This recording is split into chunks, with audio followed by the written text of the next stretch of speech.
ಒಮ್ಮೆ ಒಬ್ಬ ರಾಜ ತೀವ್ರ ಅನಾರೋಗ್ಯದಿಂದ ಬಳಲ್ತಾ ಇರ್ತಾನೆ. ಏನೇ ಚಿಕಿತ್ಸೆ ನೀಡಿದ್ರೂ ಕೂಡ ಪ್ರಯೋಜನವೇ ಆಗ್ತಿರ್ಲಿಲ್ಲ. ಕೊನೆಗೊಬ್ಬ ಮಹಾವೈದ್ಯರು ನಿಮ್ಮ ರಾಜ್ಯದ ಪ್ರತಿ ಮನೆಯಿಂದ 1 ಹನಿ ಜೇನುತುಪ್ಪವನ್ನ ಸಂಗ್ರಹಿಸಿ ಅದನ್ನ ರಾಜನಿಗೆ ನೀಡಿದ್ರೆ ಆಗ ಅವರು ಗುಣಮುಖರಾಗ್ಬೋದು ಅಂತೇಳಿ ಹೇಳ್ತಾರೆ. ಇಡೀ ರಾಜ್ಯಕ್ಕೆ ಡಂಗುರವನ್ನ ಸಾರ್ತಾರೆ. ಪ್ರತಿ ಮನೆಯಿಂದ 1 ಹನಿ ಜೇನುತುಪ್ಪವನ್ನ ಸಂಗ್ರಹಿಸುವಂತ ಆದೇಶವನ್ನ ನೀಡ್ತಾರೆ.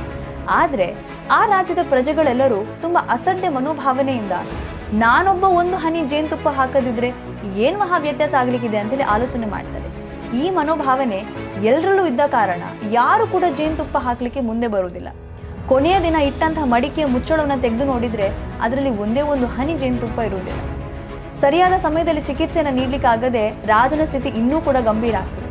ವಿಷಯ ಅಕ್ಕಪಕ್ಕದ ರಾಜಕ್ಕೆ ಗೊತ್ತಾಗಿ ಅವರೆಲ್ಲರೂ ಇದೇ ಸರಿಯಾದ ಸಮಯ ಅಂತ ಹೇಳಿ ರಾಜ್ಯದ ಮೇಲೆ ಆಕ್ರಮಣ ಮಾಡ್ತಾರೆ.